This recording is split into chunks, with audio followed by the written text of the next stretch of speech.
Welcome to RM and more. If you live football with passion, and Real Madrid feels like home, you're in the right place. News, passion, pure football. Let's go. Hello everyone and welcome to a new analysis on the channel. Today we're going to take a deep look at Real Madrid's victory over Osasuna in their first matchday of La Liga. An important win not only for the 3 points, but also because it gives us very interesting insights into Xabi Alonso's team and what we can expect from this new era. The first thing to keep in mind is the situation Madrid had coming into this game. Only 2 weeks of pre-season with very demanding training sessions, double sessions, and a heavy workload. In contrast, other teams like Barcelona already had 4 or 5 weeks of preparation, which is a big difference in sharpness and rhythm. That means we still haven't seen Real Madrid at their best, and yet the team was far superior to Osasuna throughout the 90 minutes. Madrid dominated from start to finish. 18 shots for Madrid against just 2 from Osasuna, who barely threatened Courtois. Possession was clear, but the most important thing was the team's positioning on the pitch. The defense played very high up, pressing after losing the ball and recovering quickly. Xabi Alonso demanded intensity, and despite the physical fatigue, every player was fully committed to the idea. The game opened with a penalty earned by Mbappe, who converted it himself to make it 1-0, the final scoreline. Although Madrid created plenty of chances, there's still some lack of precision in front of goal. But given the stage of the season, that's perfectly normal. If there's one thing to highlight, it's the defensive solidity. Militão surprised everyone. Coming back from a very serious injury, he not only performed well but showed an outstanding physical level, powerful, quick in challenges, and solid in duels. He partnered with Hausen, and together they kept a clean sheet without much trouble. Hausen was impeccable in anticipation. He brings authority despite his young age and looked calm and precise when playing out from the back. Carreras was one of the standout performers. He pushed forward intelligently, but most impressive was his defensive ability and physical strength. He arrived as a heavily criticized signing, but he's proving the critics wrong. Trent Alexander-Arnold is still in his adaptation process. He didn't shine as much as expected, but showed glimpses of quality. He needs time and, above all, teammates who can make better use of his crosses into the box. Thanks to this strong defensive work, Courtois barely had anything to do. It was a very solid backline that allowed the team to build from the back without issues. Kylian Mbappé was one of the main focuses of the game, and he delivered in style. He looked sharper and more involved than last season, moving all across the attacking front, starting from the left, drifting inside, and even appearing on the right. His intensity paid off. He won the penalty that broke the deadlock, and it turned out to be the decisive goal. Throughout the match he was a constant headache for the Osasuna defense, with intelligent runs, dangerous diagonals, and quick combinations that broke lines. But most striking was his attitude, motivated, hungry to lead, and wearing the number 10 shirt. Mbappé made it clear he wants to be Real Madrid's offensive leader. It's true we haven't yet seen Vinícius in his explosive, unstoppable version that makes him one of the most dangerous players in the world. Still, his performance left many positive signs worth highlighting. First, he was excellent in pressing Osasuna's build-up, something that disrupted them a lot and showed his commitment to the team plan. He was also very involved defensively, an aspect that often goes unnoticed but was key to Madrid's solidity. In attack, his decision-making was the most interesting part. He didn't overuse dribbling, and while that might make it seem like he created less danger, it was actually a deliberate choice, prioritizing possession and avoiding risky turnovers.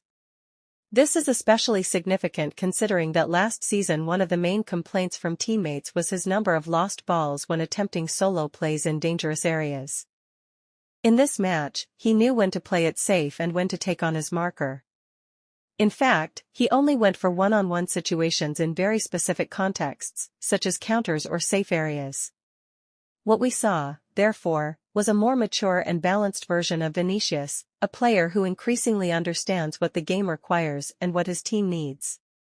On top of that, there's one detail that could help him: he hasn't been called up by Brazil for the next international break. Far from being a setback, this could be a great opportunity. It will allow him to stay in Valdebebas, work under Xabi Alonso, and gradually regain his rhythm and spark. In short, even if he's not yet at peak form, Vinícius showed he is evolving in his game intelligence. And if he can soon add his trademark offensive explosiveness to this tactical discipline, Madrid will have an even more complete and decisive player. Madrid's midfield delivered a solid performance despite important absences. Tchouameni was the team's anchor.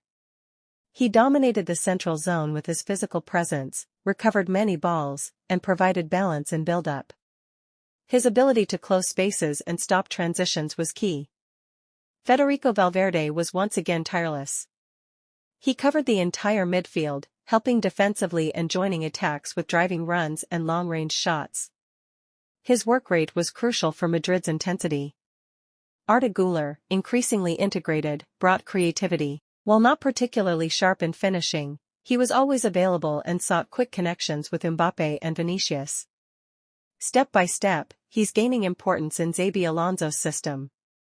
The conclusion is clear: Madrid's midfield dominated both physically and tactically, recovering the ball, pressing immediately after losing it, and setting the tempo of the match.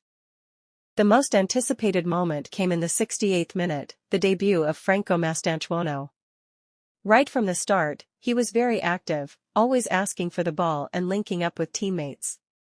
His mobility and energy gave a fresh spark to the attack, and he even created a clear chance with Carreras and Gonzalo. With Bellingham's injury, Mastantuono could get more minutes than expected early in the season. And from what we saw, the impression he leaves is very positive. One of the most striking aspects of the match was Rodrygo's absence. Not only was he not in the starting 11, but, surprisingly, he didn't come on as a substitute either. This makes it clear that, for now, he's not in Xabi Alonso's immediate plans. The reason is twofold. On the one hand, his likely transfer means neither the player nor the club can risk an injury. On the other, the coach prefers to give minutes to those who are part of the long-term project. Other players like Ceballos, Fran Garcia, Rudiger, or Alaba are in similar situations. As long as the transfer window remains open, their involvement will be limited. Once the market closes, if Rodrygo is still at Madrid, he could regain a role. For now, his lack of minutes clearly reflects that his future remains uncertain. As for the referee, on a scale of 1 to 10, he deserves an 8. It's true he missed a clear foul on Vinícius that should have been a yellow card, but overall, he applied the same criteria to both teams. Many Madrid fans complained about a possible penalty on Vinícius in the first half. However, in the second, Militão committed a very similar action inside the box, and the referee also decided not to call it. If he had wanted to complicate things for Madrid, he could have given it, and the team would have dropped 2 points. It should also be noted that Osasuna played a fairly clean game. They didn't resort to constant fouls like other opponents often do, but instead defended in an organized low block with good cover. That made the referee's job easier. On the clear penalty, he didn't hesitate for a moment and didn't need VAR to call it. And regarding the red card, although some thought it was just to balance stats, the replay showed the assistant pointed out Osasuna's aggression on Gonzalo. In summary, it was a fair and consistent refereeing performance, exactly what you expect, but unfortunately, something Madrid rarely gets in La Liga. In summary, Real Madrid secured a comfortable and deserved 1-0 win against Osasuna, earning 3 points to start La Liga strong. They kept a clean sheet and conceded only 2 shots, showing defensive solidity. Mbappe stood out as the leader on the pitch, while Vinícius, though still not at his best, showed strong commitment in defensive duties.